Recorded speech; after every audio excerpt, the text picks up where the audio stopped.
Dentro do procedimento comum, nós temos três espécies. São procedimento comum ordinário,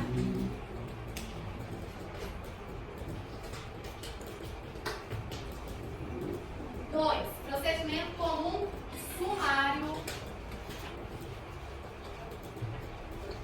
e três, procedimento comum sumaríssimo.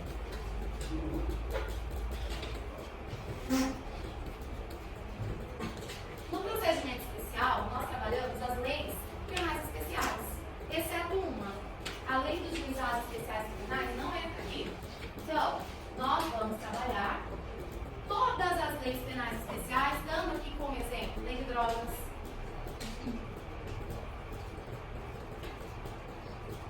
lei Maria da Penha,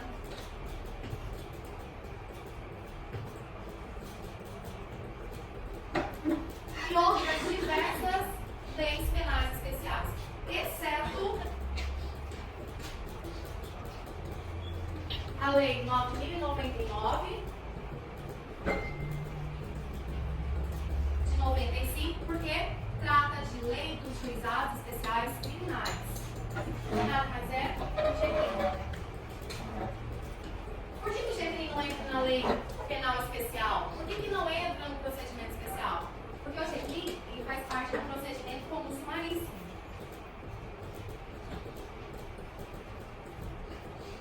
Professora, qual é a diferença entre procedimento comum ordinário, sumário e sumaríssimo? A diferença é, no procedimento comum ordinário, nós conseguimos distinguir por decorrência da pena máxima. Então, aqui nós temos uma pena máxima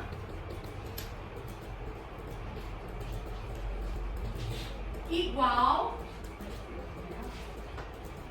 ou superior a 4 anos. Já o procedimento comum sumário, nós vamos definir como sendo pena máxima inferior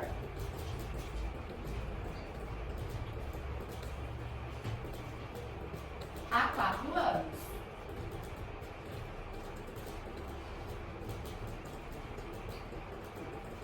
E o procedimento comum sumaríssimo, nós estamos trabalhando com as infrações penais de menor potencial ofensivo. Portanto, nós estamos falando de infração penal de menor potencial ofensivo. Pessoal, é só para fins didáticos, para a senhora poder explicar um pouquinho melhor sobre a infração penal de menor potencial ofensivo. Como seria a sua subdivisão? Ela seria dividida em duas partes: crimes e contravenções penais.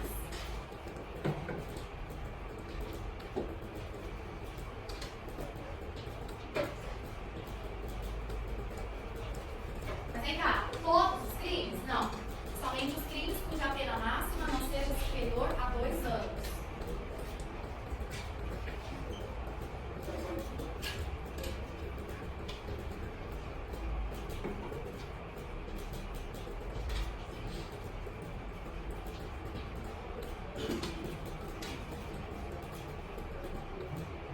Crime de desacato, por exemplo, ele se encaixa aqui, olha, na infração penal de menor potencial ofensivo. Por quê?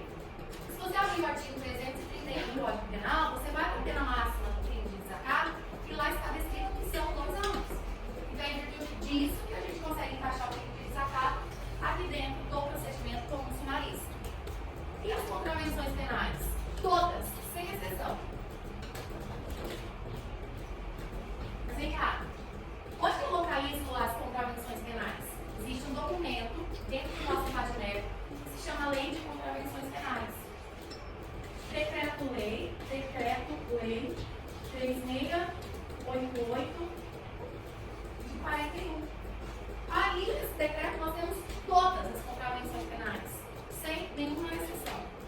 Então, veja, se você parar e analisar os procedimentos dentro do processo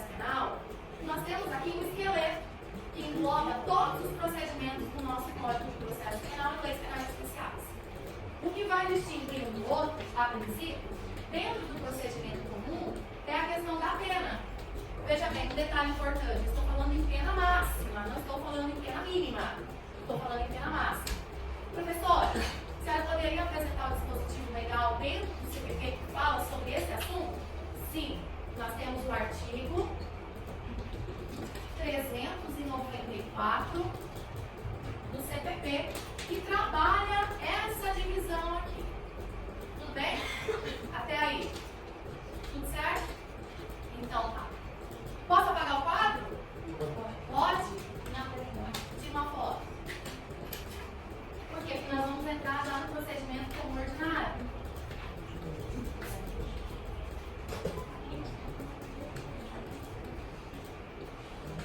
Só nesse esquema aqui, gente, para a prova de vocês, já dá para fazer aqui pelo menos uma questão. Uma questão que seja uma questão subjetiva, uma questão objetiva, eu poderia colocar aqui, ó. Olha uma questão boa para cair na prova. Dentro do procedimento comum, sabe-se que há uma divisão. Comum ordinário, sumário e sumaríssimo. Assinale a alternativa correta. Letra A. O procedimento comum ordinário tem pena máxima superior a 4 anos. Letra B. O procedimento comum sumário tem pena máxima inferior a 4 anos. Agora veja, por que a A está errada? Diz que é somente superior a 4 anos. Eu não coloquei igual. Uma palavrinha que eu deixo de colocar, eu deixo a questão totalmente incompleta. Se eu chego para vocês e falo assim, crime de homicídio culposo. Vamos lá. Crime de homicídio culposo. Eu tenho um artigo que fala sobre esse crime. Só lembrando, o homicídio culposo está lá no artigo 121, parágrafo 3º do Código Penal. De olhar para ele, você já consegue definir para mim qual o procedimento que eu adoto? Só de olhar. Você já consegue definir? Vamos lá. Eu não falei nada até então sobre o Tribunal do Júri. Vocês perceberam que eu não coloquei aqui o Tribunal do Júri até então. Por quê? Porque essa daqui é a pegadinha que eu quero apresentar agora. Presta atenção. O Tribunal do Júri adota um procedimento especial. Então, o Tribunal do Júri ele pertence ao procedimento especial.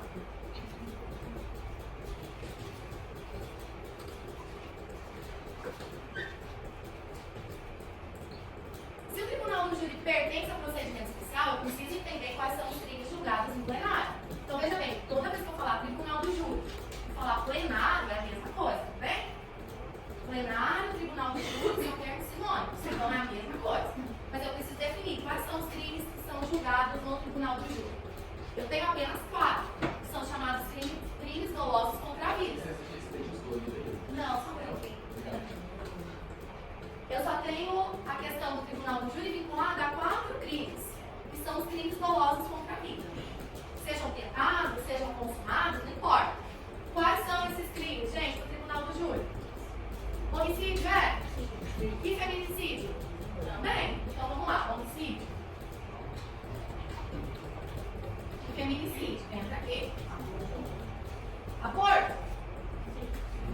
Qual outro? Infanticídio?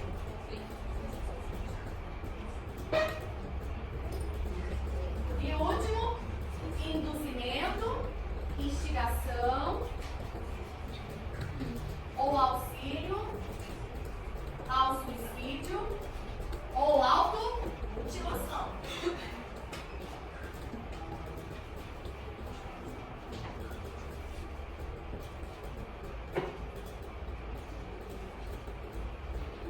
Tá legal? Mas o que eu falei desde o início? Que são crimes dolosos contra a vida. A minha pergunta é, só de colocar aqui, homicídio culposo, você já consegue definir o procedimento? Sim ou não? Então tá. Ele é procedimento especial? Eu vou perguntar de novo, quero que vocês respondam. Tem aqui mais ou menos uns 40, 50 alunos? Tem, né? 40, 50 alunos. Vamos lá. Homicídio culposo, ele pertence ao procedimento do Tribunal do Júri? Não. Tá bom. Um dia de prova vocês vão estar animados, né? Mais do que já estão. Então vamos lá. É claro que não pertence ao Tribunal do Júri, porque ele pertence ao procedimento comum. Mas aí eu preciso definir como Eu tenho que pegar o VADMEC, abrir no Código Penal, abrir no artigo 121, parágrafo 3º, e vamos olhar a pena máxima. 121, parágrafo 3º, que é o homicídio culposo. Tem pena máxima de 3 anos. 3 anos. Eu preciso saber qual o procedimento que eu adoto? Sumário. Por quê? Porque a pena máxima é inferior a 4 anos. Então, tudo bem. Fechou. Crime de roubo seguido de morte. Roubo seguido de morte é tribunal do júri? Por que não é tribunal do júri? Porque não está descrito aqui, professor. É simples. Somente os 4 que vão ao tribunal do júri. Se tiver algum deles conexo, por exemplo, eu tenho homicídio, tem algum outro conexo, tráfico de drogas, tráfico vai junto, porque o homicídio carrega ele. Está conectado? Se chamada visa atrativa. O crime que estiver conectado com qualquer um desses 4, ele vai para o plenário para ser julgado também no plenário. Mas eu tenho que ter uns 4. Então, o roubo seguido de morte, é óbvio que a pena máxima é bem maior que 4 anos. Então, o procedimento adequado é qual? Ordinário. Bem. Tranquilo até aqui? Então, casos concretos que poderiam cair na prova de vocês, eu acabei dando alguns exemplos. Então, agora eu vou apagar o quadro. Nós vamos trabalhar aqui, ó, o procedimento como ordinário. Vamos estudar o procedimento como ordinário agora. Vamos lá.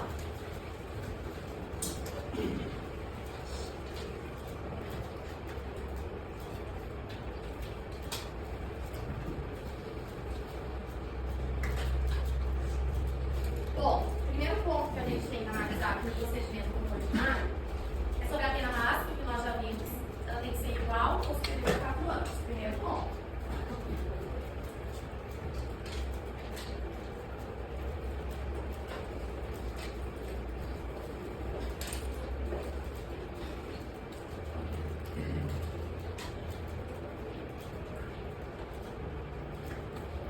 O procedimento como ordinário, ele analisa, processa e julga os crimes mais graves que nós temos no nosso Código Penal. Tirando os crimes dolosos contra a vida, que adota lá o procedimento especial do Tribunal do Júri, aqui nós estamos trabalhando com os crimes mais graves. Os crimes hediondos, por exemplo, estupro de vulnerável, roubo seguido de morte. Nós temos aqui os crimes mais graves. Gravem bem isso na cabeça de vocês. Em decorrência disso, geralmente porque não é obrigatória essa peça. Ela é uma peça meramente informativa. Geralmente nós temos o inquérito policial. O inquérito policial, ele é instaurado para conseguir investigar, para conseguir analisar os indícios de autoria e a prova da materialidade. Veja bem, eu não estou falando de TC aqui, estou falando de inquérito policial. TC ou TCO, que é o termo circunstanciado de ocorrência, ele entra lá no procedimento como sumarista, não entra no procedimento como ordinário. Então, como nós estamos trabalhando com crimes muito graves, nós temos que ter instauração de inquérito policial, lembrando que é uma mera peça informativa, não é uma peça obrigatória, mas em decorrência de várias situações, nós sabemos que o inquérito policial ele existe em quase toda a ação penal que antecede. Então, veja, o inquérito policial ele é presidido por quem? O delegado de polícia. Se ele é presidido pelo delegado de polícia, significa que o delegado tem algumas funções, correto? E a gente também pode chamar de atribuições. Então, lembra bem, o delegado ele não tem competência, ele tem atribuição. São termos que nós não podemos errar. Como estudante de direito, a gente tem que lembrar que a palavra competência, ela é simplesmente utilizada exclusivamente para o juiz. O juiz é competente para processar e julgar determinado crime. O Ministério Público tem atribuição, o delegado tem atribuição, o oficial de justiça tem atribuição. A palavra que se utiliza para todas as demais autoridades é atribuição. Correto? O delegado de polícia, ele tem várias atribuições. Dentre elas, ele precisa investigar. Investigar o que, professora? A autoria do crime e a prova da materialidade.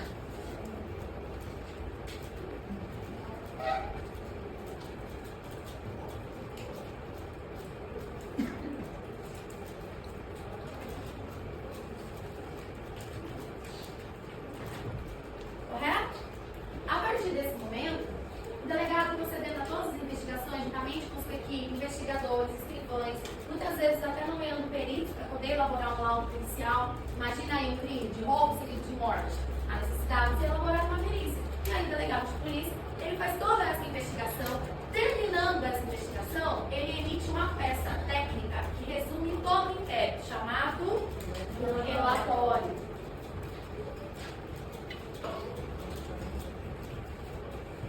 Relatório é um resumo de todo o inquérito policial, das situações mais importantes que ele investigou. Com base no inquérito policial finalizado, isso vai para o fórum. Chegando no fórum, vai ser registrado, autuado, vai gerar um número, o cartório do distribuidor vai gerar um número. Isso vai para o cartório criminal, e aí o cartório criminal, levando em consideração que é um crime de ação penal pública, vamos mais do que isso, incondicionada, esse inquérito policial, ele vai para o Ministério Público. Lembrando que nós estamos trabalhando aqui com um exemplo de ação penal pública incondicionada.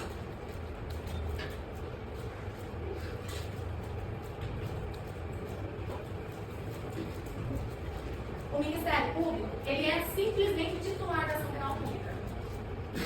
O Ministério Público, ele é o titular da ação penal pública. Lembrando, seja ação penal pública incondicionada ou ação penal pública condicionada. A representação da vítima, por exemplo, ele continua sendo titular da ação penal pública. O nome já fala. Ação penal pública. Ministério Público.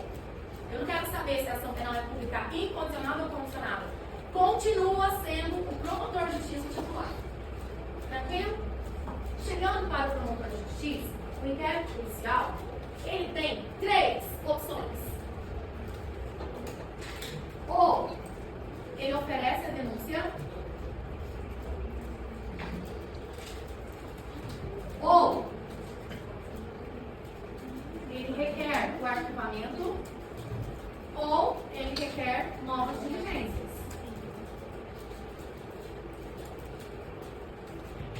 Com relação a requerer arquivamento, existem posicionamentos e até jurisprudências, doutrinas, existem dispositivos legais no sentido de que o promotor de justiça, seguindo o procedimento interno, ele consegue já arquivar o inquérito. Mas nós vamos levar em consideração que ele ofereceu a denúncia para que a gente possa dar continuidade ao procedimento como ordinário. Então, lá, o oferecimento da denúncia, eu venho aqui, ó.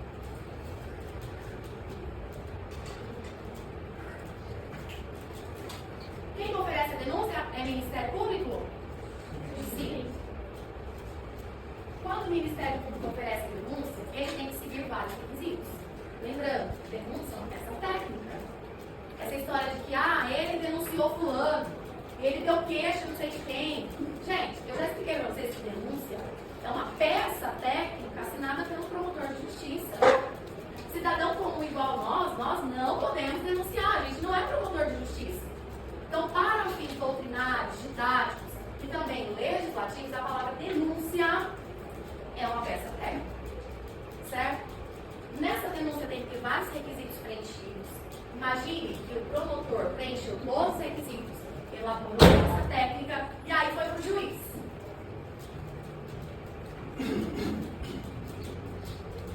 O juiz tem 2 opções.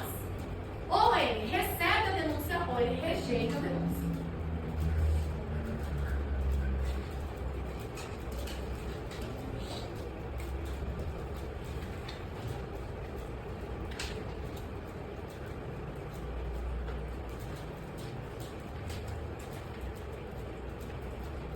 Supondo-se que ele recebeu a denúncia, nós temos que entender que existem algumas situações relevantes aqui.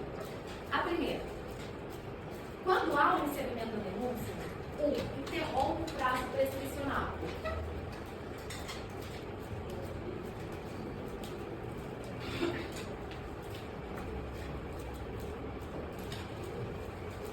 Dois, o juiz determina a citação do réu.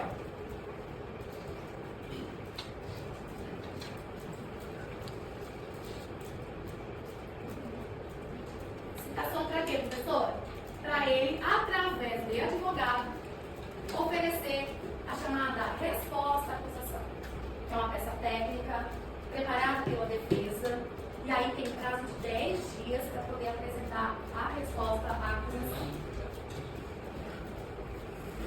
faz uma citação de réu? A citação do réu, via de regra, é feita pelo oficial de justiça.